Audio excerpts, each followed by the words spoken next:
"This house isn't yours anymore," my son said, looking at me like I was a stranger who had overstayed her welcome.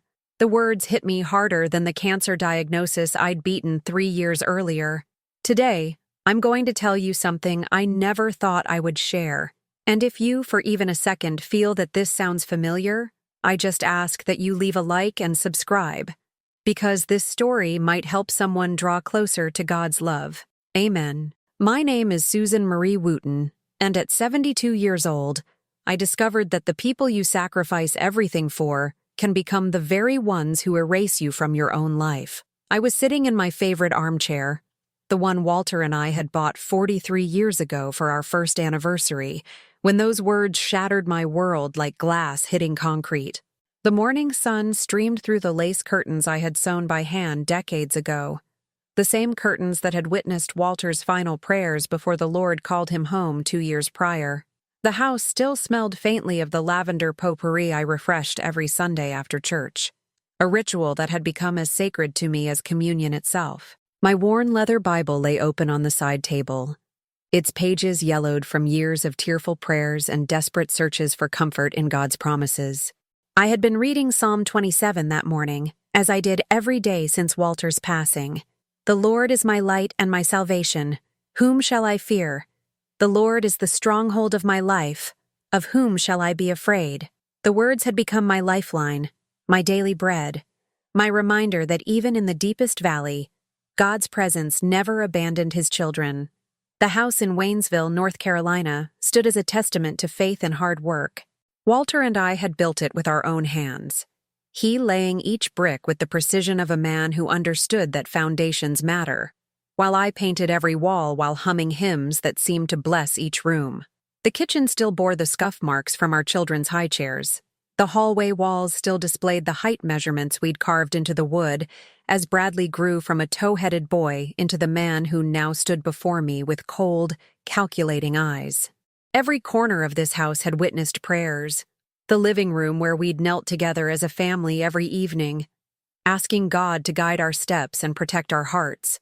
The kitchen table where we'd said grace over countless meals, teaching our children that gratitude was the foundation of faith. The master bedroom where Walter and I had prayed for our son's future, for his happiness, for his children who would one day fill these rooms with laughter and love.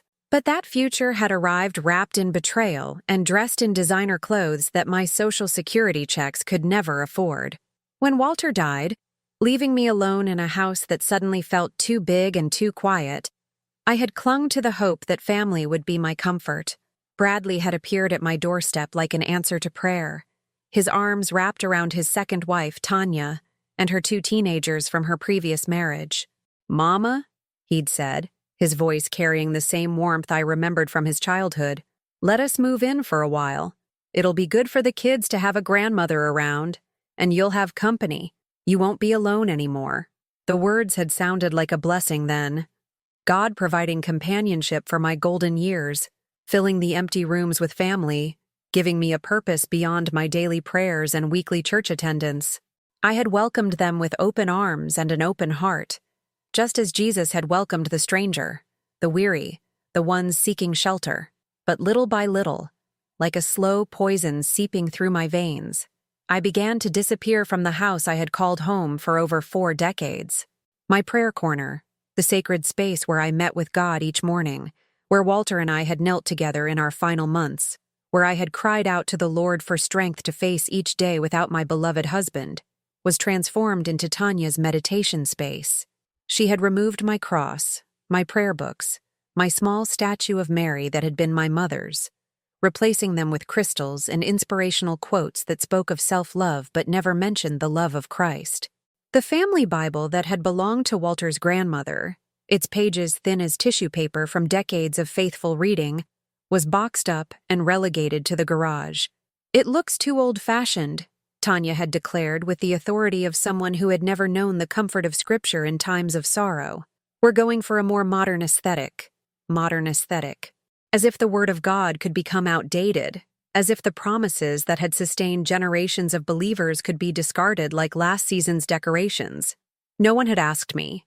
No one had considered that this sacred space, this physical manifestation of my relationship with God, might matter to the woman who had paid for every square inch of this house with decades of sacrifice and love. The crucifix that Walter had hung above our bed, the same cross that had watched over our prayers, our tears, our whispered conversations about faith and family, disappeared one Tuesday morning while I was at the grocery store.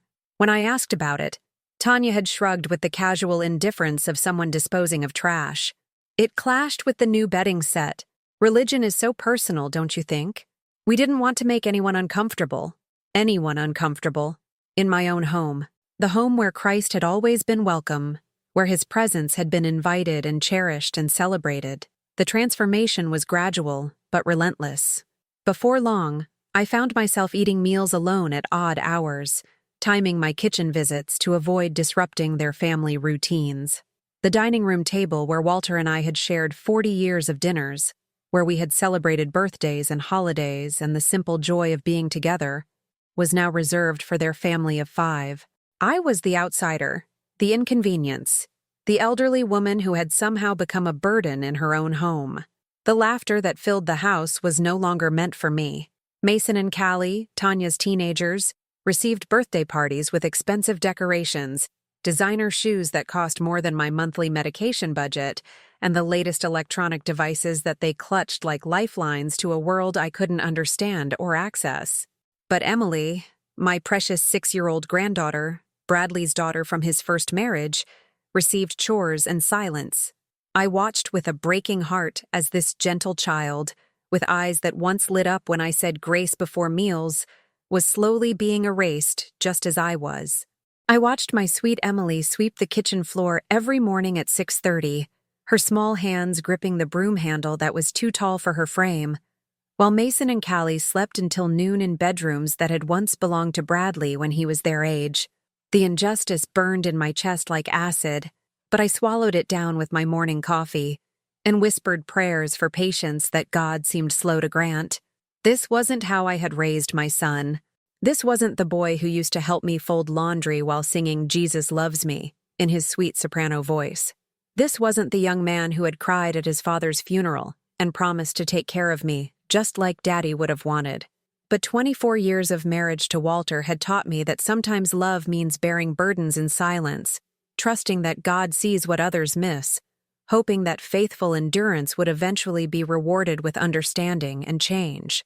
So I bit my tongue when I wanted to speak, smiled when I wanted to cry, and retreated to my bedroom each night to pour out my heart to the only one who seemed to remember I still existed. The sacrifices had begun small, almost imperceptible. When Bradley first mentioned that Tanya's car needed expensive repairs, I had quietly transferred $3,000 from my savings account, money Walter and I had set aside for emergencies, money that represented months of careful budgeting and denied small pleasures. "Just until I get back on my feet, Mama," Bradley had promised, his eyes avoiding mine. "You know I'm good for it." That was 18 months ago. The debt had never been mentioned again. When Mason needed a laptop for school, I sold Walter's antique pocket watch, the one his grandfather had carried through 2 wars, the one I had planned to pass down to Bradley as a family heirloom. $800 to Best Buy, gone in an afternoon, while Mason barely looked up from his phone to mumble a thanks that sounded more like an obligation than gratitude. When Callie announced she had made the varsity cheerleading squad and needed money for uniforms, camps, and competition fees, I cashed in a certificate of deposit that Walter and I had purchased during our first year of marriage. We had called it our Dream Fund, money we planned to use for a trip to the Holy Land someday, to walk where Jesus walked, to pray in the places where our Savior had taught and died and risen again. $2,000 should cover everything, I had told Bradley, handing him the check with fingers that trembled slightly. I want Callie to have every opportunity. He had taken the money without meeting my eyes, without acknowledging the magnitude of what I was giving up, without recognizing that I was sacrificing my own dreams to fund his stepdaughter's activities, while his own flesh and blood daughter was learning to make her bed with military precision because responsibility builds character. The pattern became routine. Private school tuition for Mason when the public school wasn't challenging enough. There went Walter's coin collection. Dance lessons for Callie when she decided cheerleading was too mainstream. Goodbye to the wedding china that had been my grandmother's pride and joy.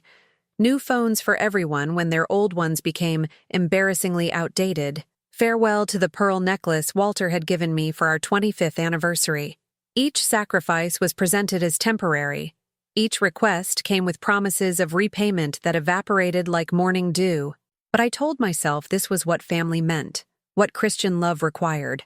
Didn't Jesus himself teach us to give without expecting anything in return? Wasn't I supposed to find joy in serving others, especially my own family? The emotional cost was harder to measure but impossible to ignore.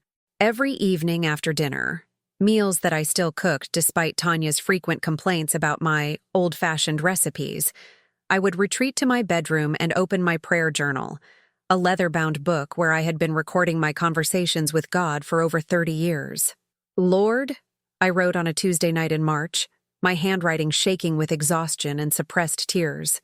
I don't understand what you're asking of me. I try to love them the way you love us, unconditionally, sacrificially, without keeping score.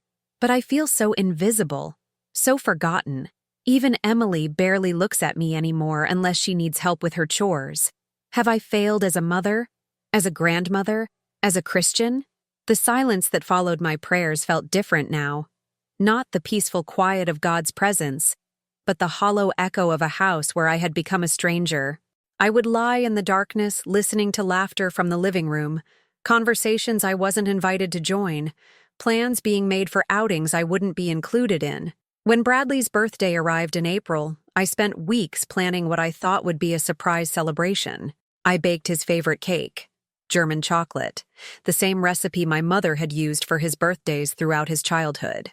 I decorated the dining room with streamers and balloons, set the table with the good china I had somehow managed to keep despite all the financial emergencies, and invited his old friends from high school. But when the day came, Bradley walked through the front door with Tanya and the kids, took one look at my carefully prepared celebration, and said, "Oh, Mama, we already made reservations at that new steakhouse downtown. Just the 5 of us. You understand, right? It's more intimate that way." I stood in my decorated dining room, surrounded by a birthday cake that would go uneaten and party preparations that had suddenly become evidence of my irrelevance, and felt something crack inside my chest. Not my heart. That had been breaking slowly for months. This was deeper, more fundamental. This was the sound of hope being crushed under the weight of endless disappointment. "Of course," I heard myself say, my voice steady despite the chaos in my soul. "You have a wonderful time. I'll put everything away." They left without looking back, without acknowledging the effort, without considering that this might be the last birthday I would be able to celebrate with my only child. I sat alone at the dining room table, cut myself a slice of German chocolate cake, and tried to remember the last time Bradley had seemed genuinely happy to see me. The answer was devastating in its clarity. I couldn't remember. The nights became my sanctuary and my torment. After everyone else had gone to bed, I would tiptoe to the kitchen to make myself a cup of tea and sit at the table where Walter and I had shared so many quiet conversations about our hopes and fears and dreams. The house would settle around me with familiar creaks and sighs, and for a few precious moments, I could pretend I was still the woman who belonged here. But even those stolen moments of peace were invaded by evidence of my diminishing importance. Bills arrived addressed only to Bradley and Tanya, as if I had never contributed to this household's expenses. Family photos appeared on social media showing 5 happy faces, never 6. When the neighbors asked about my living situation, they spoke with the carefully neutral tone people used when discussing charity cases or temporary arrangements. I found Emily in the garage one Saturday morning, sitting on a pile of boxes and crying with the quiet desperation of a child who had learned that tears brought punishment rather than comfort. When I knelt beside her and asked what was wrong, she looked up at me with eyes that held too much sadness for someone who hadn't even lost her first tooth yet. "Grandma," she whispered, glancing toward the house as if checking for eavesdroppers.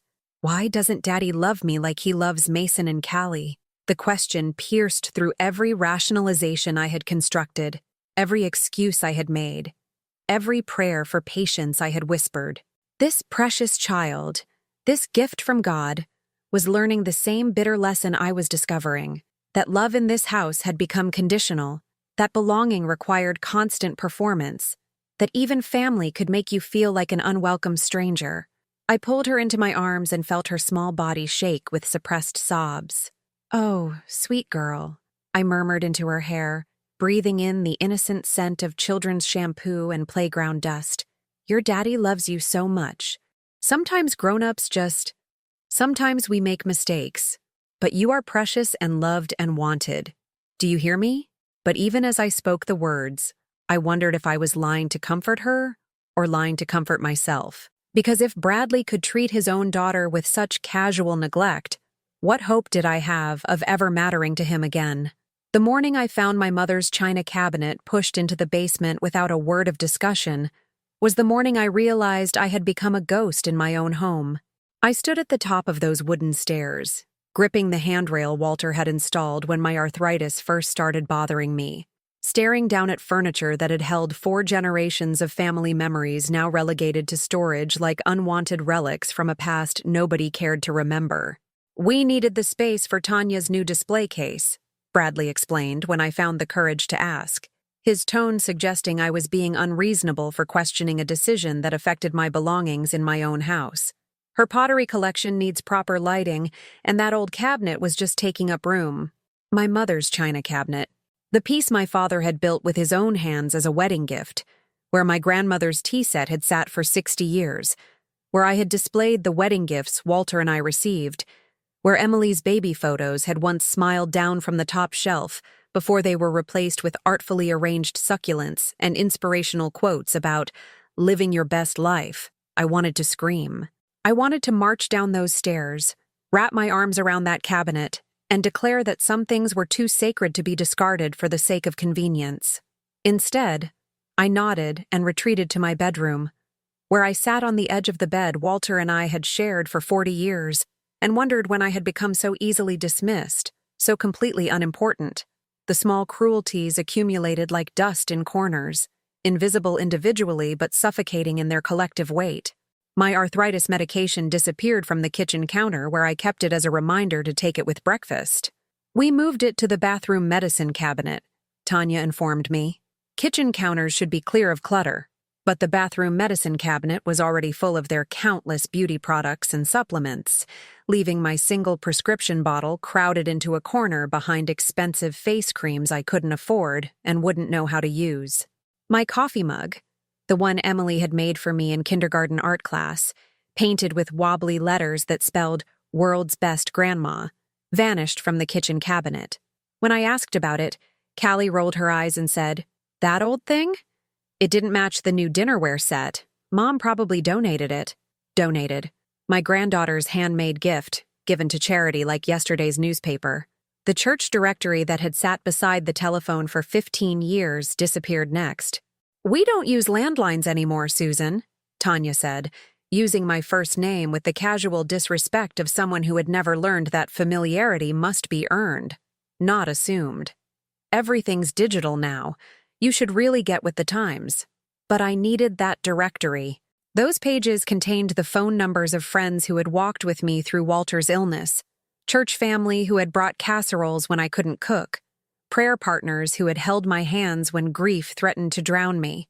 Without it, I was cut off from the community that had sustained me, isolated in a house full of people who treated me like an inconvenient stranger.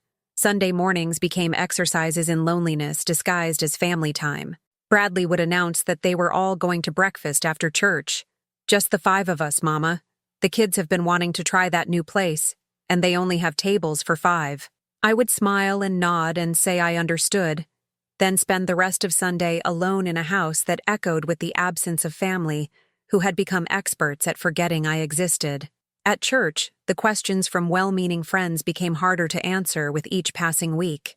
"How are you enjoying having the family living with you, Susan?" Mrs. Patterson would ask, her kind eyes sparkling with the assumption that grandchildren in the house meant joy and purpose and renewed energy.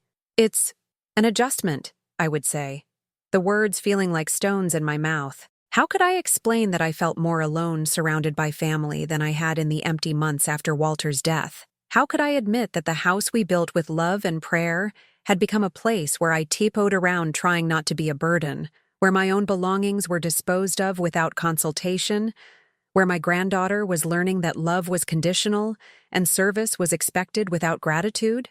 "I'm sure it's wonderful having little Emily around," Pastor Jenkins would add, unaware that Emily and I rarely spoke anymore, except when she needed help reaching something on a high shelf, or when I slipped her homemade cookies when no one was looking. The child who once climbed into my lap during bedtime stories now kept her distance, trained by subtle corrections and disapproving looks to understand that grandmothers were for emergencies, not for comfort.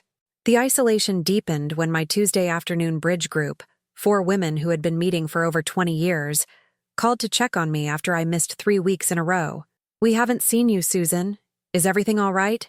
I had missed, because Bradley needed me to watch Emily while they attended Mason's baseball games and Callie's dance recitals, events I was never invited to join, despite being the one who made them possible through my unpaid babysitting. I had missed because Tanya scheduled repair appointments during my bridge time, assuming I would be available to meet the plumber, the electrician, the cable technician.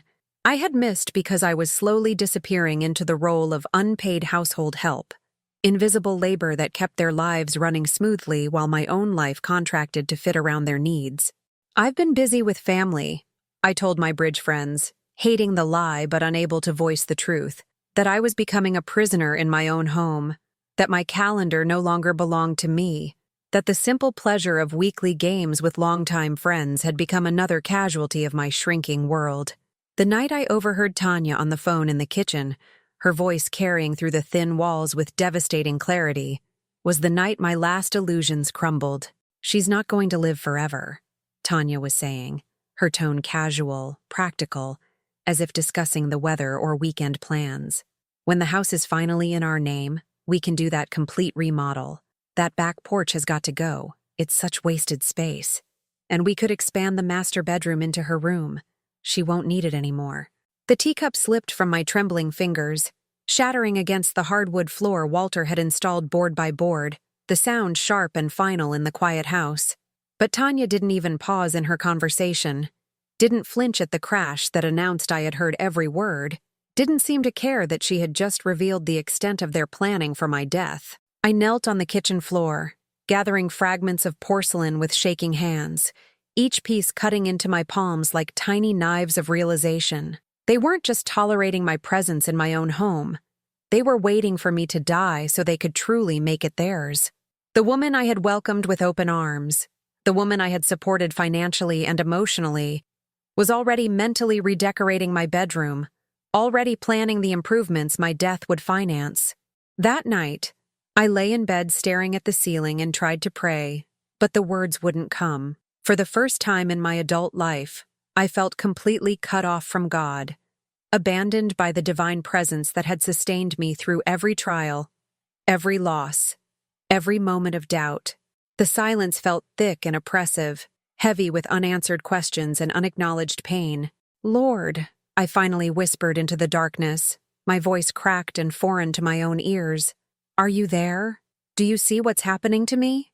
Am I being tested? Or have you simply forgotten about me too?" The silence that followed felt different from the peaceful quiet of communion with God.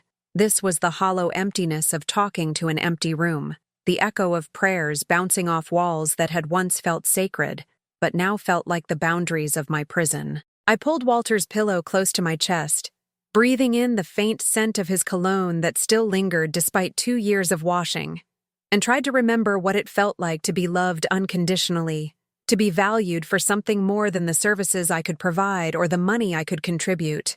But the memories felt distant and fragile, like photographs fading in sunlight, growing dimmer with each day of casual cruelty and systematic erasure. When morning came, I found myself standing in front of the bathroom mirror, staring at a reflection I barely recognized. The woman looking back at me had hollow eyes and sharp cheekbones where flesh had melted away from stress and poor appetite.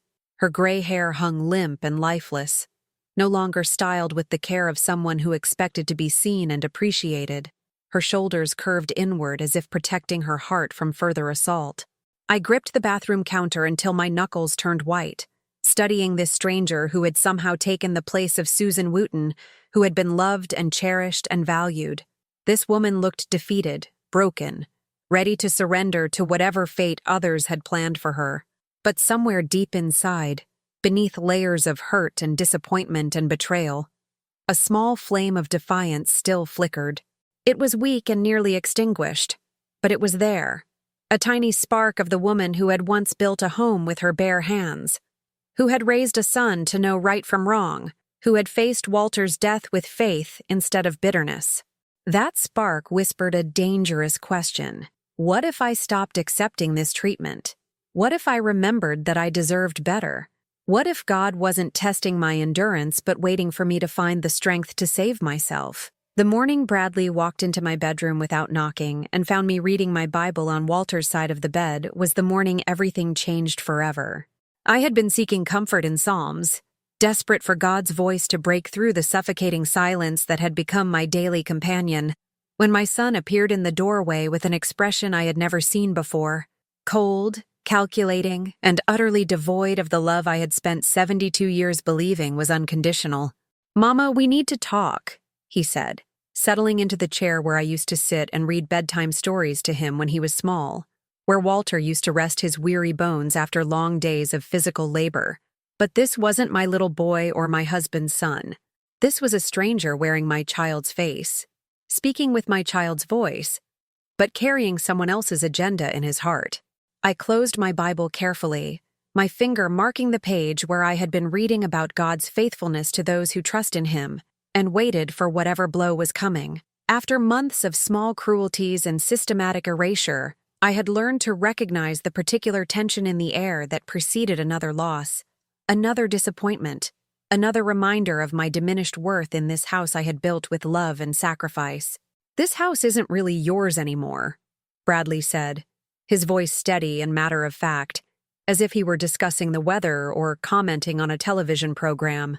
"I mean, technically, yes, it's in your name, but practically speaking, we're the ones living here, maintaining it, making it a home. You're just existing." The words hit me like physical blows, each one landing with precision in the softest parts of my heart. I stared at this man who had grown in my body, who had nursed at my breast, who had called me Mama with pure love for 38 years, and tried to comprehend how we had arrived at this moment of complete disconnection. "What are you saying, Bradley?" I asked, though some part of me already knew. The conversations I had overheard, the legal documents I had glimpsed on his desk, the way Tanya had started referring to our house and our plans, as if I were already gone. It was all leading to this moment, this final severing of the bonds I had believed were sacred and unbreakable. "I'm saying it's time to make this official," he continued, pulling out a folder thick with papers that looked official and final and absolutely terrifying. "We've had lawyers draw up some documents that would transfer ownership to us. You'd still have a place here, of course. We're not heartless, but you'd be more like a guest, a permanent guest who doesn't have to worry about property taxes or maintenance or any of those burdens. A guest. In the house where I had given birth to him during a thunderstorm when the roads were too flooded to reach the hospital. A guest in the rooms I had painted and wallpapered and filled with memories of 43 years of marriage. A guest in the kitchen where I had cooked thousands of meals, the living room where I had hosted countless Christmas mornings and Easter dinners and birthday celebrations. And if I say no? I heard myself ask, surprised by the steadiness of my own voice when everything inside me was crumbling like sandcastles at high tide. Bradley's expression hardened, and for a moment, I saw Tanya's influence written across his features like a shadow falling over the sun. "Mama, let's be practical. You're 72 years old. You have health issues. What happens when you can't take care of this place anymore? What happens when you need real help, real care? We're already doing most of the work around here. This just makes it legal. Real help, real care." As if the last 2 years of my life had been some kind of elaborate charade, as if my contributions to this household, financial, emotional, spiritual, had been imaginary. As if the woman who had raised him to know right from wrong, who had taught him to say his prayers and treat others with kindness, who had worked 2 jobs to pay for his college education, was now nothing more than a burden to be managed with legal documents and conditional tolerance. "I need time to think," I said, clutching my Bible like a lifeline in a storm that threatened to pull me under completely. "Of course," Bradley replied, standing up with the satisfied air of someone who believed the hardest part was over. "Take all the time you need. But Mama, this is happening one way or another. It's just a question of whether we do it the easy way or the hard way." The threat hung in the air between us, unspoken but unmistakable. Sign the papers willingly, or have your life made even more miserable until you capitulate. Surrender your dignity voluntarily, or have it stripped away piece by piece until nothing remained but empty compliance. After he left, I sat in that bedroom for 3 hours, surrounded by walls that had witnessed my deepest prayers and greatest joys and most profound sorrows, trying to understand how the child I had loved unconditionally had become capable of such calculated cruelty. The afternoon sun slanted through windows I had washed countless times, illuminating dust motes that danced in the air like tiny spirits, and I felt more alone than I had ever felt in my entire life. That evening, as I heated up leftover soup for my solitary dinner, eating alone had become my routine to avoid the discomfort of family meals where I was tolerated but not welcomed. I overheard a phone conversation that shattered what remained of my illusions about my place in this household. "She's being stubborn about the house," Tanya was saying, her voice carrying from the living room where she sat with her feet propped up on the coffee table I had refinished with my own hands. "Bradley thinks she'll come around, but I'm not so sure. Old people can be incredibly selfish when it comes to letting go of control." Selfish. The woman who had given away her husband's watch, her mother's china, her grandmother's jewelry, her dreams of seeing the Holy Land, her comfortable retirement to support their lifestyle. I was being called selfish for hesitating to sign away the deed to my own home. "Maybe we need to apply a little more pressure," Tanya continued, her tone suggesting this was a business negotiation rather than a conversation about a family member's future. "Make things more uncomfortable until she sees reason. She can't hold out forever." The casual cruelty of it took my breath away. These people, living rent-free in my house, eating food I purchased with my Social Security checks, using utilities I paid for with money that should have been securing my own future, were plotting to make my life more miserable until I surrendered the last thing I owned. I set down my soup spoon with trembling hands and walked to the kitchen window, staring out at the backyard where Walter and I had planted apple trees during our first spring in this house.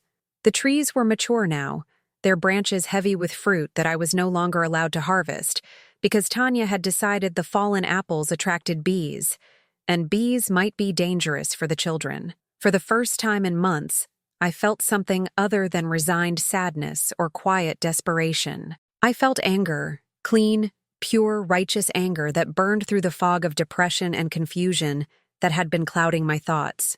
How dare they? How dare they take my generosity and twist it into obligation? How dare they treat my home like their inheritance while I was still breathing?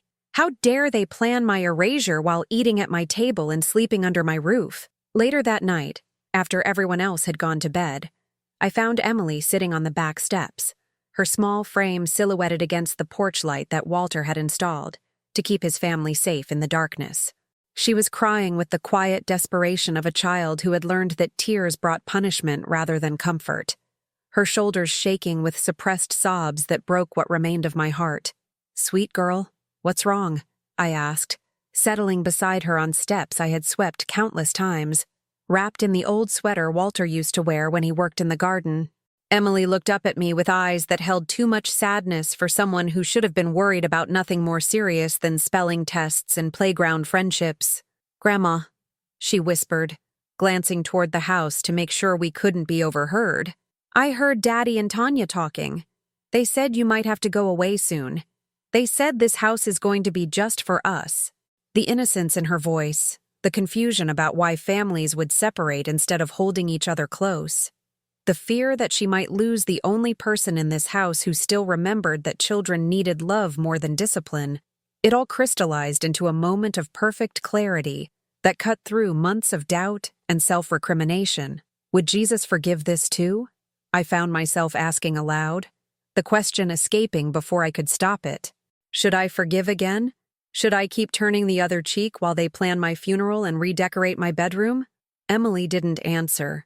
How could she? She was 6 years old, trying to navigate a world where the adults who were supposed to protect her were the ones causing the most pain. But her presence beside me, her small hand slipping into mine, reminded me that forgiveness didn't require surrender, that love didn't demand self-destruction, that sometimes the most Christian thing you could do was refuse to enable cruelty disguised as family obligation. "Grandma?" Emily said softly, her voice barely audible above the evening sounds of crickets and distant traffic. "I don't want you to go away. You're the only one who still reads me stories. You're the only one who remembers that I like my sandwiches cut into triangles. You're the only one who says prayers with me." And there it was, the truth that had been hiding beneath months of manipulation and gaslighting and systematic erasure. I wasn't the problem in this house. I wasn't the burden or the obstacle or the stubborn old woman clinging to control she didn't deserve.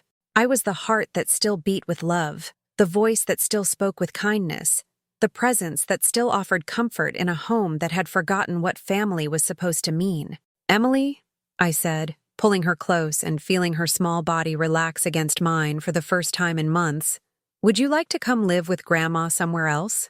Somewhere we could read stories every night and bake cookies whenever we wanted and never have to whisper when we pray?" She looked up at me with eyes that suddenly sparkled with hope, and I knew that whatever came next, whatever battles I would have to fight, whatever courage I would need to find, this precious child deserved. Better than the emotional poverty that had infected this house like a virus. For the first time in 2 years, I had a reason to fight back. The morning I woke up before dawn and made my first decision as a free woman in 2 years was the morning I remembered who Susan Wooten used to be. I sat on the edge of my bed at 5:30, my bare feet touching the cold hardwood floor Walter had installed plank by plank, and whispered the first prayer that felt like a conversation instead of a desperate plea into the void. "Lord," I said, my voice steady in the pre-dawn darkness, "I don't know if I've been a coward or a saint these past months, but I know that you didn't give me this life to spend it being erased by people who should love me. Show me what to do. Give me the courage to take the first step." The silence that followed didn't feel empty anymore. It felt full of possibility, pregnant with the kind of divine guidance I had been too beaten down to recognize. For the first time in months, I felt God's presence not as a distant hope, but as an immediate comfort, wrapping around me like Walter's old fishing sweater that still hung in the closet. I dressed carefully that morning, choosing the navy blue dress I had worn to Walter's funeral, the one that made me look dignified and strong instead of frail and forgettable. I applied lipstick for the first time in weeks, the simple act of self-care feeling revolutionary after months of making myself as invisible as possible. When I looked in the bathroom mirror, I saw glimpses of the woman I used to be, the one who had raised a son and buried a husband and survived 7 decades of life with grace and determination. The kitchen was empty when I went downstairs, the house still wrapped in the quiet that comes before a family wakes up and begins another day of taking each other for granted. I made coffee in the pot Walter had given me for our 20th anniversary, the one with the dent in the side from the time Bradley had knocked it off the counter as a clumsy teenager, apologizing profusely while I assured him that some imperfections only made things more precious. How young and sweet he had been then. How genuinely sorry for such a small accident. Now he was planning to take my entire house without even the courtesy of genuine remorse, as if my life's work was his natural inheritance to claim while I still breathed. But not today. Today, I was going to say no for the first time in 2 years. I waited until they were all seated around the breakfast table, my table, in my dining room, eating food I had purchased with my Social Security check, before I made my announcement. Bradley was scrolling through his phone while shoveling cereal into his mouth. Tanya was complaining about her yoga instructor's negative energy, and the children were absorbed in their own electronic devices, 3 separate conversations happening simultaneously while nobody actually communicated with anyone else. "I've made a decision about the house," I said, my voice cutting through their distracted chatter like a church bell calling the faithful to worship. The sudden silence was almost comical. 4 pairs of eyes turned toward me with expressions ranging from surprise to suspicion, to outright alarm. For a moment, I felt like I was watching a nature documentary where the gazelles suddenly realize the lion is no longer sleeping. "That's wonderful, Mama," Bradley said, his voice carefully controlled, but his eyes sharp with anticipation. "I knew you'd see reason. When can we schedule the appointment with the lawyer?" "I'm not signing anything," I replied, savoring the way the words felt in my mouth. Firm, final, irrevocable. This is my house. Walter and I built it with our hands and our hearts and our prayers. I'm not signing it over to anyone. The transformation in Bradley's expression was immediate and ugly. The mask of patient concern dropped away, revealing something cold and calculating underneath that made my stomach turn with recognition. This was the face Tanya had been seeing all along, the real man behind the dutiful son performance he had been maintaining for my benefit. "Mama, don't be ridiculous," he said, his voice taking on the condescending tone he used when he thought someone was being intellectually inferior. "You can't take care of this place by yourself. You're 72 years old. You have arthritis. You can barely manage the stairs." "I managed them just fine before you moved in," I replied, marveling at how calm I sounded when my heart was racing with the adrenaline of finally standing up for myself. "I managed everything just fine before I started spending my savings on your family's wants instead of my own needs." Tanya's fork clattered against her plate, the sound sharp and metallic in the tense silence. "Susan, you're being unreasonable. We've been taking care of you, not the other way around. And taking care of me." The lie was so audacious, so completely divorced from reality, that I actually laughed, a sound that seemed to startle them more than my refusal to sign their papers. "Taking care of me?" I repeated, looking around the table at faces that had grown increasingly hostile as they realized their victim was no longer cooperating with her own victimization. "By taking over my prayer corner? By throwing away my belongings without asking? By making me eat dinner alone while you have family time that doesn't include me? By planning my bedroom renovation while I'm still alive to hear about it?" The last comment hit its target with perfect accuracy. Tanya's face flushed deep red, and she had the grace to look away, finally understanding that I had heard her casual discussion of my death as a home improvement opportunity. "You were eavesdropping," she said, her voice weak with embarrassment and anger. "I was living in my own house," I corrected. "Something I intend to keep doing for as long as God gives me breath." Bradley pushed back from the table so abruptly that his chair scraped against the hardwood with a sound like fingernails on a chalkboard. "Fine," he said, his voice tight with barely controlled rage. "If that's how you want to play this, we'll move out. See how well you manage when you don't have us here to help you." The threat hung in the air like smoke from a fire that had finally been extinguished. They expected me to panic, to beg them to stay, to promise anything if they would just continue blessing me with their presence in my own home. Instead, I felt something I hadn't experienced in 2 years. Relief so profound, it almost made me dizzy. "That would be wonderful," I said, meaning every word. "I'll help you pack." The silence that followed was absolute. Even the children looked up from their devices, sensing that something fundamental had shifted in the family dynamic, that the grandmother they had learned to ignore was suddenly speaking with an authority they had never heard before. "You don't mean that," Tanya said, her voice uncertain for the first time since I had known her. "You'll be all alone. What if something happens to you? What if you fall down the stairs or have a heart attack? Who will take care of Emily?" Emily. The mention of my granddaughter's name was like a physical blow, reminding me that this battle wasn't just about my own dignity, but about protecting an innocent child from the emotional poverty that had infected this household. "Emily will come with me," I said, the words surprising even me with their certainty. "If her father doesn't want to be her father, then I'll be her parent. I'll give her what she needs: love, attention, bedtime stories, and a home where she matters." The explosion that followed was immediate and dramatic. Bradley shouted about legal rights and custody laws and parental alienation. Tanya screamed about manipulation and stealing children, and how I was destroying the family. The teenagers joined in with their own complaints about how unfair it was that Emily might get to escape, while they were stuck with parents who had never learned to see children as anything more than accessories to their own lives. But through all the noise and fury and desperate attempts to regain control, I heard something else. Emily's small voice, barely audible above the chaos, saying, "Yes, Grandma. Please, yes."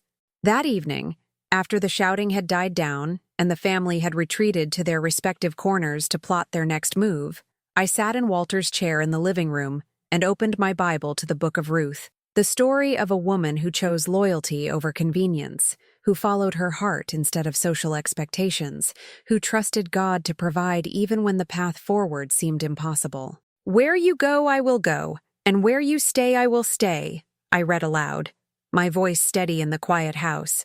"Your people will be my people, and your God, my God." Emily appeared in the doorway, her small figure backlit by the hallway light, holding the stuffed elephant I had given her for her 4th birthday, the one toy that had survived Tanya's periodic decluttering sessions because Emily had hidden it under her mattress like a precious secret. "Grandma," she said, her voice barely above a whisper, "did you really mean it? Can I really come live with you?" I held out my arms, and she ran to me the way children should run to the people who love them, without hesitation, without fear, without the careful calculation that had become second nature in this house where affection was conditional, and love was a transaction. "Sweet girl," I said, holding her close and breathing in the scent of her hair, still sweet with childhood innocence despite everything she had witnessed. "You and I are going to have adventures. We're going to read stories and bake cookies and pray together without whispering. We're going to remember what it feels like to be a family." "Will Daddy be mad?" she asked, her small hands clutching my sweater with the desperate grip of someone who had learned that good things could be taken away without warning. "Probably," I said honestly, because I had learned that protecting children sometimes meant telling them the truth instead of pretty lies. "But sometimes people get mad when you stop letting them treat you badly. That doesn't mean you're wrong to protect yourself." She nodded with the solemn understanding of a child who had already learned more about family dysfunction than most adults ever would. "Grandma," she said, "I've been praying for God to help us. Do you think He heard me?" I looked down at this precious child, this gift from heaven who had reminded me that I was worth fighting for, that love was worth defending, that sometimes the most Christian thing you could do was refuse to enable cruelty disguised as family obligation. "Oh, sweetheart," I said, tears streaming down my cheeks for the first time in months. But these were tears of joy, not despair. "I think He heard both of us."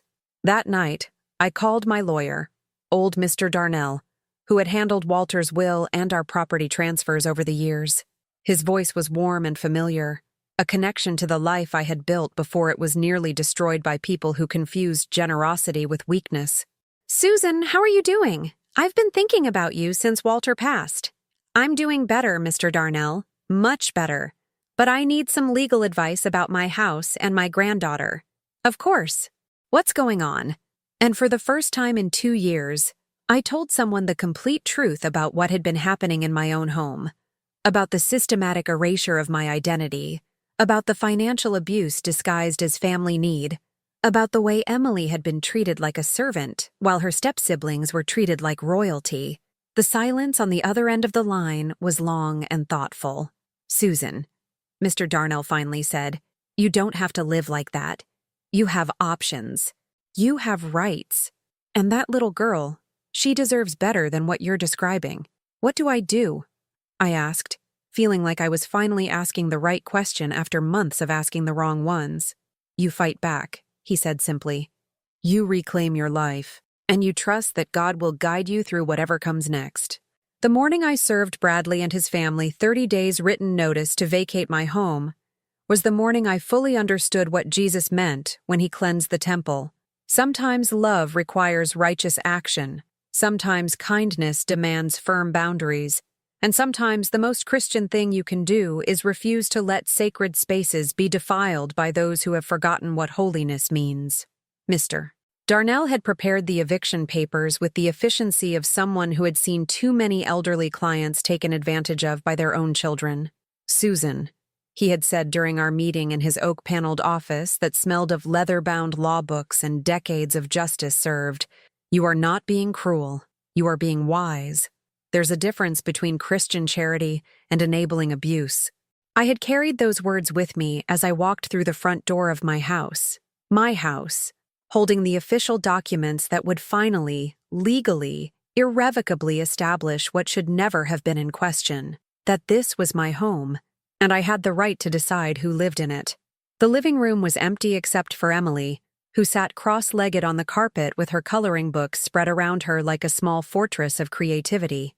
She looked up when I entered, her face lighting up with the kind of pure joy I hadn't seen from her in months, the smile of a child who was finally learning that she was wanted, valued, loved without conditions or expectations.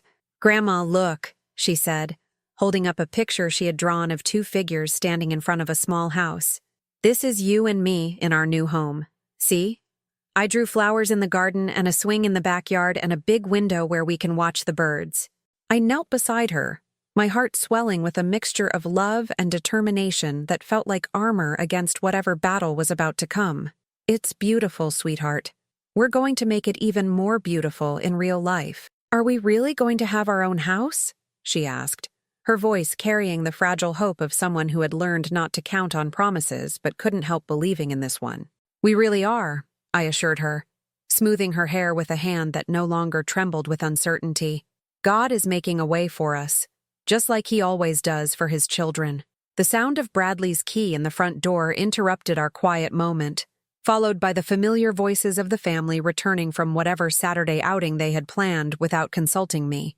I stood up, straightening my shoulders and lifting my chin with the dignity of a woman who had finally remembered her own worth. "Mama, we need to talk," Bradley announced as he entered the living room, Tanya flanking him like a general preparing for battle. The children disappeared upstairs with the practiced efficiency of people who had learned to recognize the signs of impending adult conflict. "Yes, we do," I agreed, holding out the legal documents that would change everything. "I have something for you." Bradley took the papers with the confident air of someone who expected them to be the house deed transfer he had been demanding. I watched his expression change as he read, watched understanding dawn like a cold sunrise across his features, watched him realize that his victim had just become his opponent. 30 days? He said, his voice rising with disbelief and rage. "You're evicting us? Your own family?" "I'm reclaiming my home," I corrected, my voice steady despite the way my heart was pounding against my ribs. "I'm exercising my legal rights as the homeowner to decide who lives in my house." Tanya snatched the papers from Bradley's hands, her eyes scanning the legal language with the desperation of someone looking for loopholes in a contract she had never expected to face. "This is ridiculous," she spat, her carefully maintained composure cracking like a mask made of cheap plaster. "You can't just throw your family out on the street. What kind of Christian does that?" The accusation hit exactly where she intended it to. My faith, my identity as a follower of Christ, my deep-seated need to be seen as a good person who acted with love and compassion. For a moment, the old Susan wavered, the woman who had been trained to believe that being Christian meant accepting abuse with a smile and calling it grace. But then I remembered Jesus overturning the money changers' tables, his righteous anger at those who had turned his Father's house into a den of thieves. I remembered that sometimes love requires action, that sometimes kindness demands consequences, that sometimes the most godly thing you can do is refuse to enable ungodly behavior. "A Christian who remembers that love doesn't mean letting people destroy you," I replied, surprised by the strength in my own voice. Jesus said to turn the other cheek, but he never said to stand still while people slapped both sides of your face repeatedly. Bradley's face was flushed with an anger I had never seen before. His hands clenched into fists, as if he were restraining himself from physical violence. "After everything we've done for you," he said, his voice shaking with fury. "After all the help we've given you, all the company we've provided, all the care—" "What care?" I interrupted, the words bursting from me like water from a broken dam. "What help? You've lived in my house rent-free for 2 years while I paid for your groceries, your utilities, your children's activities. You've moved my belongings without asking, thrown away my possessions without permission, and made me feel like a stranger in my own home. You've treated Emily like a servant while spoiling your stepchildren, and you've planned to take my house the moment I die. What exactly is the help you think you've provided?" The silence that followed was deafening. Tanya's mouth opened and closed without sound. Bradley's face cycled through expressions of rage and disbelief, and somewhere upstairs, I could hear the children's voices as they continued their games, blissfully unaware that their world was about to change forever. "We gave you companionship," Tanya finally said, her voice weak with the desperation of someone whose carefully constructed narrative was crumbling before her eyes. "We kept you from being lonely. We made this house feel like a home again. You made this house feel like a prison," I replied, each word falling like a stone into still water, creating ripples of truth that could not be taken back. "I was lonelier living with you than I ever was living alone, because loneliness is one thing, but being surrounded by people who treat you like you don't matter is something else entirely." Bradley stepped closer, his presence suddenly threatening in a way that made me take an involuntary step backward. "You're making a mistake, Mama. A big mistake. You think you can handle this house by yourself? You think you can take care of Emily? You're 72 years old. You'll be calling us for help within a month. Maybe," I said, lifting my chin with defiance that surprised us both. "But at least when I ask for help, it will be from people who actually want to give it, not from people who see it as leverage for future manipulation." "Fine," Bradley said, his voice cold with finality. "Fine. You want us gone? We'll go. But don't come crying to us when reality hits. Don't call us when you fall down the stairs or when the furnace breaks or when Emily gets sick and you realize you can't handle being a parent at your age." "I won't," I said, and meant it. "I'll call people who care about us. People who understand that family means supporting each other instead of using each other." "And Emily?" Tanya asked, her voice sharp with malice. "You think you can just take her? You think Bradley will just let you walk away with his daughter?" This was the moment I had been dreading, the battle I knew would be the hardest to fight. Emily was Bradley's biological child, and despite his neglect, despite his obvious preference for his stepchildren, the law would likely side with the parent over the grandmother. But as I opened my mouth to respond, a small voice spoke from the stairway. "I want to stay with Grandma." Emily stood on the bottom step, her elephant clutched in her arms, her face set with determination that looked heartbreakingly adult on her 6-year-old features. "Daddy, you don't want me anyway. You love Mason and Callie, but you don't love me. Grandma loves me. She reads me stories and helps me with my prayers and remembers what I like for breakfast." The truth spoken by a child hit the room like lightning, illuminating everything that had been hidden in shadow. Bradley's face went white, then red, cycling through emotions too fast to catalog. "Emily, that's not true. Of course I love you." "No, you don't," Emily said with the brutal honesty that only children possess. "You forgot my birthday last month. You didn't come to my school play. When I got sick, you told me to ask Grandma to take care of me because you were too busy. Grandma never forgets about me." I felt tears streaming down my cheeks as I watched this brave little girl stand up for herself in a way I had taken 2 years to learn. She was protecting us both, speaking truths that adults had been too proud or too manipulative to acknowledge. "Emily, honey," Tanya said, her voice taking on a false sweetness that made my skin crawl. "You don't understand. Grandma is old. She might get sick or worse. What would happen to you then? Then I'll be sad," Emily said simply. "But I'll still have had someone who loved me for real, not just pretend love when other people are watching." The conversation that followed was painful and necessary, full of threats and pleas and desperate attempts at emotional manipulation. Bradley alternated between promising to be a better father and threatening legal action.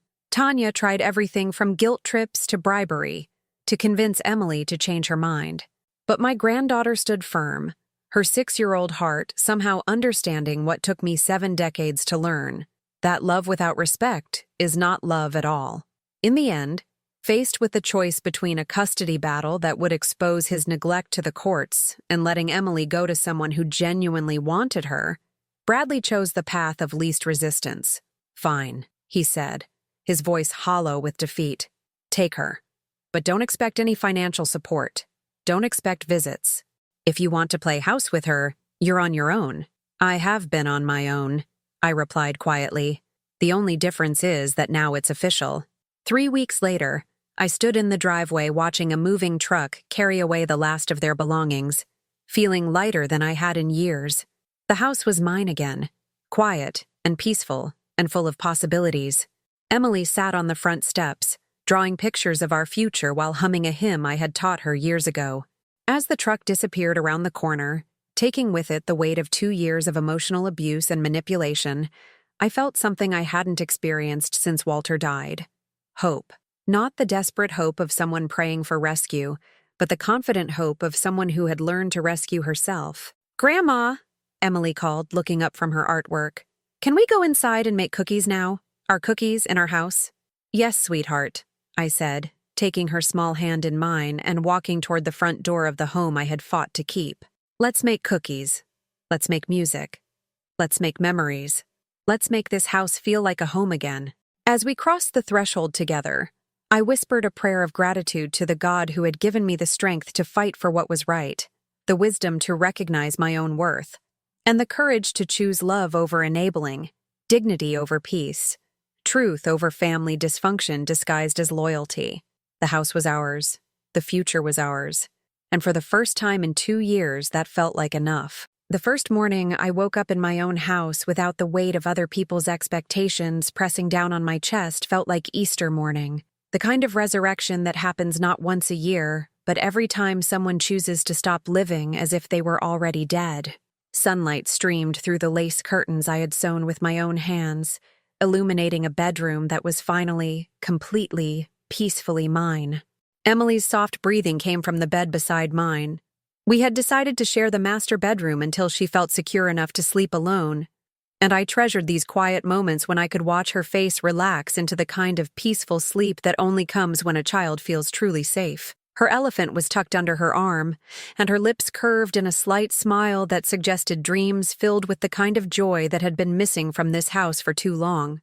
"Thank you, Lord," I whispered into the golden morning light, my heart so full of gratitude that I could barely contain it. "Thank you for giving me the courage to choose love over fear, dignity over peace, truth over the comfortable lies that were slowly killing my spirit." The prayer felt different now.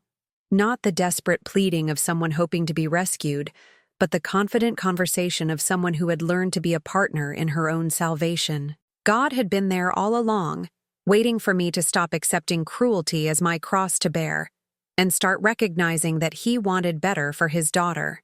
Our first week alone together had been a revelation. Without the tension of constantly trying to avoid conflict or the exhaustion of walking on eggshells in our own home, Emily and I had rediscovered the simple pleasure of being ourselves. We ate breakfast at the kitchen table without rushing. We sang hymns while washing dishes, and we spent entire afternoons reading stories in the living room that was finally free from the oppressive energy of people who resented our presence. But the most profound change was in Emily herself. The quiet, careful child who had learned to make herself invisible began to bloom like a flower finally receiving enough sunlight. She laughed more freely, asked questions without fear of being told she was bothering someone, and began to move through the house with the confident grace of someone who knew she belonged. "Grandma," she said one morning while we were making pancakes together, her small hands mixing the batter with intense concentration, "I had a dream last night that Jesus was in our kitchen, and He was smiling because we were happy." The simple theology of her statement brought tears to my eyes. This child understood something that had taken me 7 decades to learn, that God's presence is most evident not in grand gestures or miraculous interventions, but in the daily joy of people who have learned to love themselves and each other well. "I think He was smiling, sweetheart," I said, kissing the top of her head. "I think He's been waiting for us to remember that happiness is not selfish. It's holy." That same week, I did something I hadn't done in 2 years. I called my old friend Margaret Collins, who had been my prayer partner since we were young wives learning to navigate marriage and motherhood together. Margaret had tried to maintain contact during the dark period with Bradley's family, but I had been too ashamed of my circumstances to accept her invitations or return her calls. "Susan Marie Wooten," she said when she heard my voice, her tone carrying 40 years of friendship and the kind of love that survives any amount of neglect. "I have been praying for you every single day, and I could feel in my spirit that something had changed. Tell me everything." So I did. I told her about the systematic erasure of my identity, the financial manipulation, the emotional abuse disguised as family obligation. I told her about Emily's courage and my own awakening, about the legal battle and the 30-day notice, and the morning I woke up free. I told her about the guilt I still carried, the nagging voice that whispered I had failed as a Christian mother, that I had chosen pride over family unity, that I had broken sacred bonds that should have been preserved at any cost. Margaret listened with the patience of someone who had learned to recognize the difference between confession and self-flagellation. When I finished, she was quiet for a long moment before speaking with the authority of someone who had walked closely with God for 7 decades. "Susan," she said, her voice gentle but firm, "Jesus never asked us to be doormats. He asked us to be disciples. There's a difference between turning the other cheek and letting people use your face for target practice. You didn't abandon your family. You refused to enable their cruelty. You didn't choose pride over love. You chose self-respect over self-destruction." Her words felt like absolution, like the kind of forgiveness I had been afraid to ask God for because I thought it meant admitting I had sinned by protecting myself and Emily. But Margaret helped me understand that sometimes the most Christ-like thing you can do is refuse to participate in your own crucifixion, especially when there are children watching who need to learn that love doesn't require self-erasure. "I want to see you," Margaret continued. "I want to meet this brave granddaughter of yours, and I want to introduce you both to my Wednesday night Bible study group. We're a bunch of women who have learned that God's love is big enough to handle our questions, our anger, our need for justice, and our desire for joy. I think you'd fit right in." The Bible study group met in Margaret's living room, a cozy space filled with well-worn furniture and the kind of comfortable clutter that accumulates when people prioritize relationships over appearances. 6 women ranging in age from 55 to 82, each carrying her own story of survival and faith, each having learned that following Jesus sometimes means making choices that look selfish to people who don't understand the difference between self-care and selfishness. There was Dorothy, who had left an abusive marriage after 30 years and discovered that God's love wasn't conditional on her ability to endure suffering. There was Patricia, who had stopped giving money to her gambling-addicted son and learned that enabling wasn't love. There was Ruth, who had placed her mother in a nursing home despite family pressure and found peace in knowing that professional care was better than guilty caregiving. Each woman's story was different, but the themes were universal. The struggle between Christian charity and healthy boundaries, the difficulty of distinguishing between love and manipulation, the challenge of maintaining faith while refusing to accept abuse as God's will. "We've all been where you are," Margaret told me after my first meeting, while Emily played with Ruth's ancient but gentle golden retriever in the backyard. "We've all had to learn that martyrdom isn't a spiritual gift. It's often a form of spiritual pride disguised as humility. God doesn't want his daughters to be victims. He wants us to be whole." The group became my lifeline during those first months of rebuilding. When I struggled with guilt about Bradley's absence from our lives, Dorothy reminded me that consequences are how love teaches boundaries. When I worried about Emily's adjustment to her new circumstances, Patricia shared stories of how children thrive when they finally receive the attention they deserve. When I questioned whether I was too old to start over, Ruth laughed and said, "Honey, Moses was 80 when God called him to lead the Israelites out of Egypt. You're just 72, and you're only leading one little girl to safety." Emily flourished in this environment of faith without fear, love without conditions, acceptance without requirements. She would sit quietly during our Bible study sessions, coloring in the corner while absorbing conversations about God's grace, women's strength, and the holy art of saying no to unholy demands.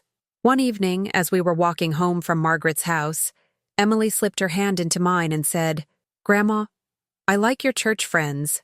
They laugh a lot for people who talk about Jesus so much." "What do you mean, sweetheart?" I asked, curious about her 6-year-old perspective on our group dynamics. "At our old church, people always looked sad when they talked about God, like they were sorry to believe in him. But your friends look happy, like God makes them feel good instead of scared." Her observation struck me with the force of revelation. She was right. During those 2 years of slow spiritual suffocation, I had learned to approach God with the same careful anxiety I brought to every other relationship. constantly worried about disappointing him, constantly afraid that my pain was evidence of insufficient faith. But surrounded by women who had learned to see God as their advocate rather than their judge, I was rediscovering the joy that had first drawn me to faith as a young woman. Prayer became conversation instead of performance. Bible study became exploration instead of obligation. Church became celebration instead of duty. The changes in our lives were visible to everyone who knew us. Emily's teacher commented on her improved confidence and academic performance. Our neighbors mentioned how much brighter the house looked, how the garden seemed to bloom more abundantly, how our home felt welcoming in a way it hadn't for years. But the most profound change was internal, the gradual healing of wounds I hadn't realized I was carrying, the slow restoration of self-worth that had been systematically destroyed by people who confused love with control. 6 months after Bradley's family moved out, I received a call that I had been both expecting and dreading. It was Bradley himself, his voice stripped of the arrogance and manipulation that had characterized our last conversations, carrying instead the hollow sound of someone who had finally realized the cost of his choices. "Mama," he said, the word carrying more genuine emotion than I had heard from him in years. "I need to tell you something. Tanya left me. She took the kids and moved in with her ex-husband. She said living with you had shown her what real family looked like, and she couldn't pretend anymore that what we had was love." I listened in silence, my heart breaking not for my own vindication, but for the man who had lost his way so completely that he had to lose everything to find his path back to truth. "I was wrong," he continued, his voice cracking with the weight of delayed recognition.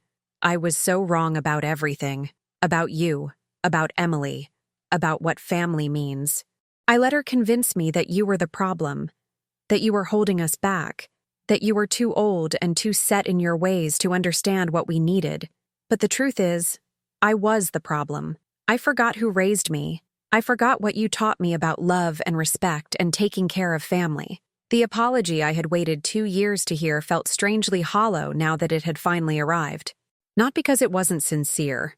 I could hear the genuine remorse in his voice. But because I had moved beyond needing it.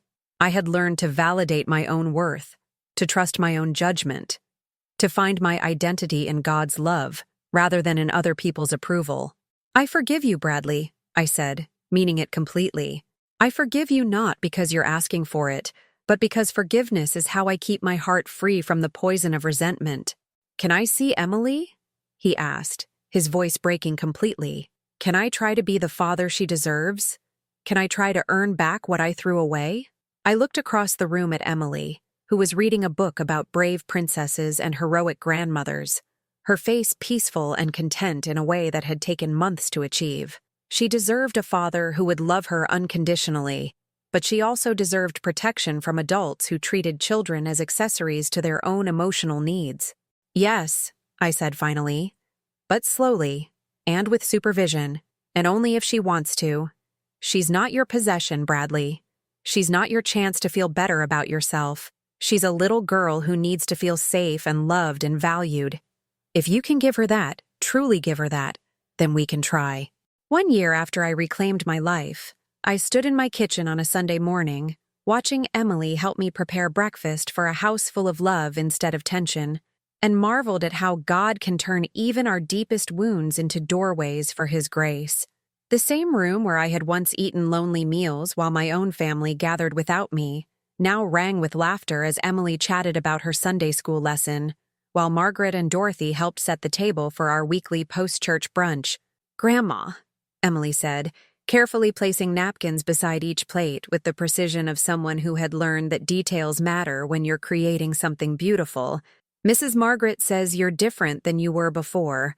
She says you shine now like the people in my Bible storybook."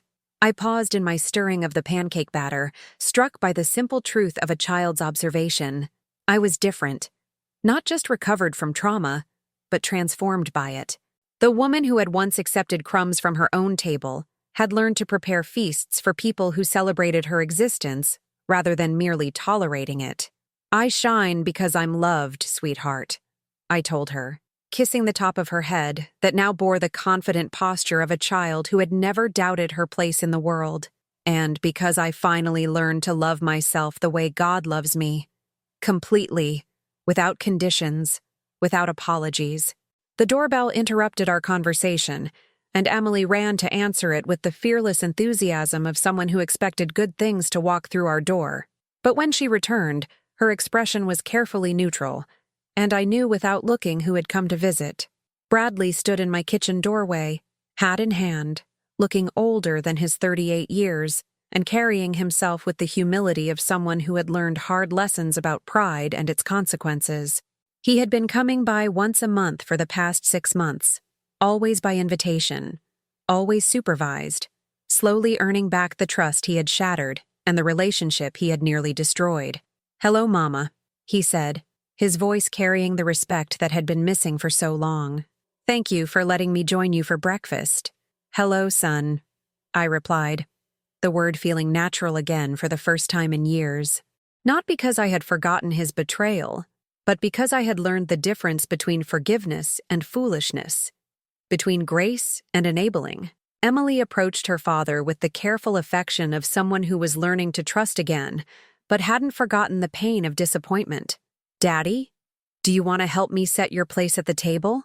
Grandma taught me how to fold napkins into flowers."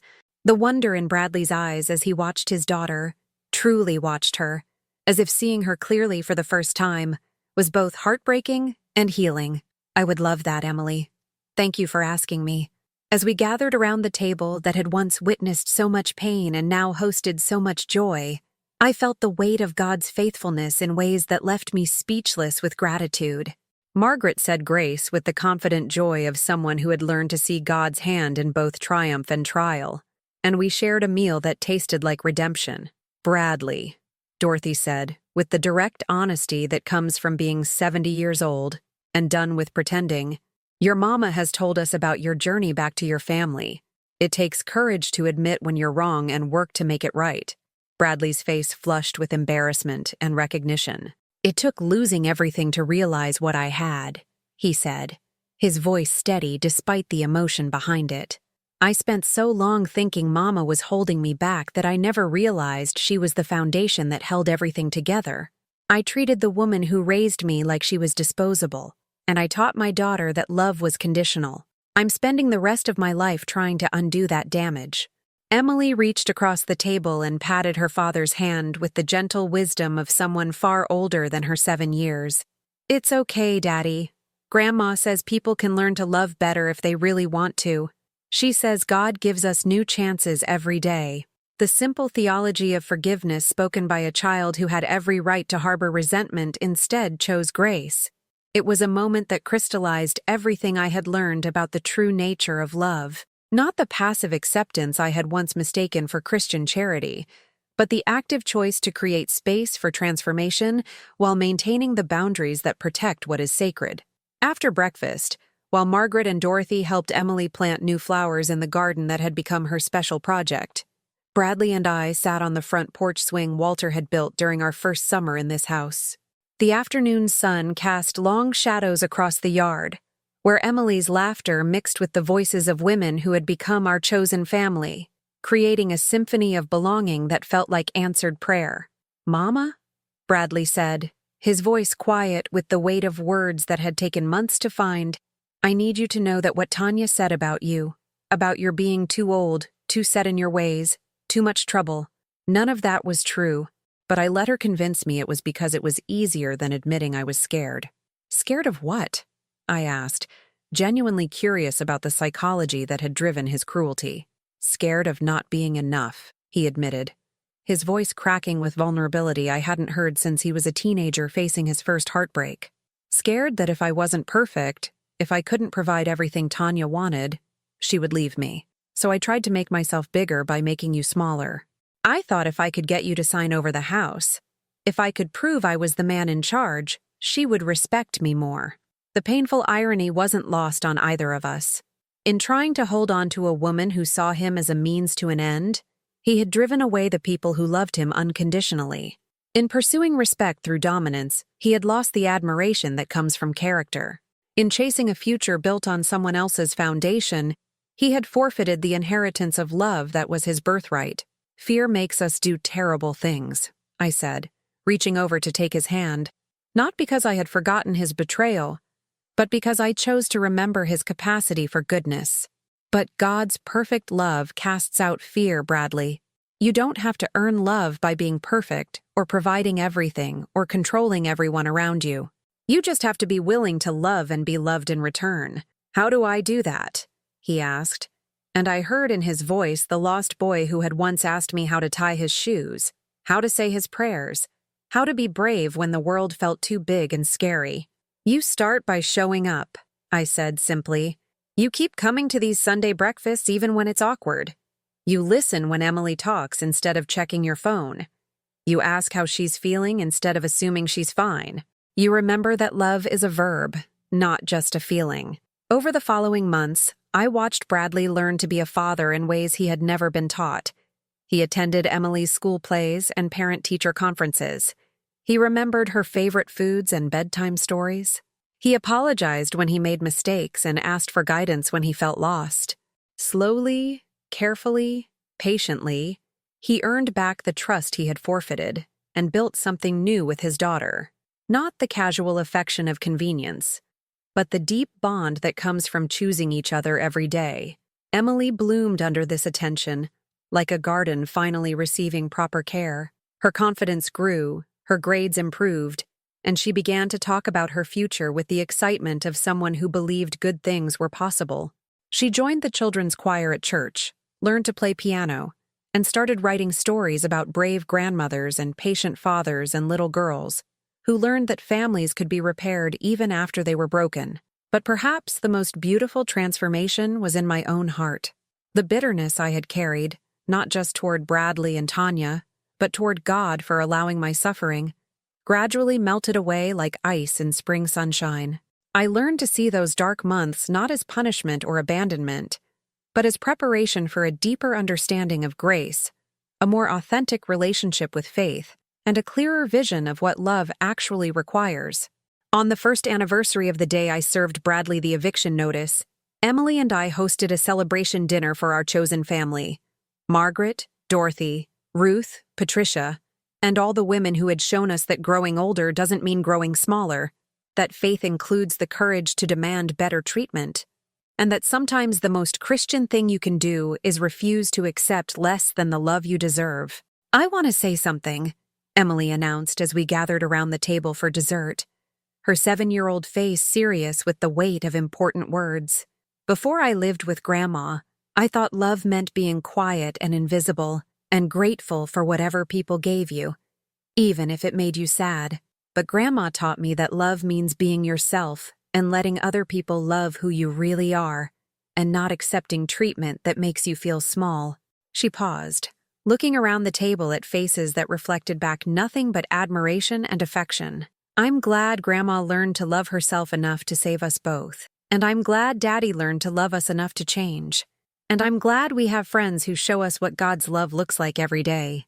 The silence that followed her words was full of wonder, at the wisdom of children, at the healing power of authentic community, at the way God can take the broken pieces of our lives and create something more beautiful than what existed before the breaking. As our guests departed that evening, Bradley lingered on the front porch, watching Emily chase fireflies in the gathering dusk, while I gathered the dessert plates from our outdoor table.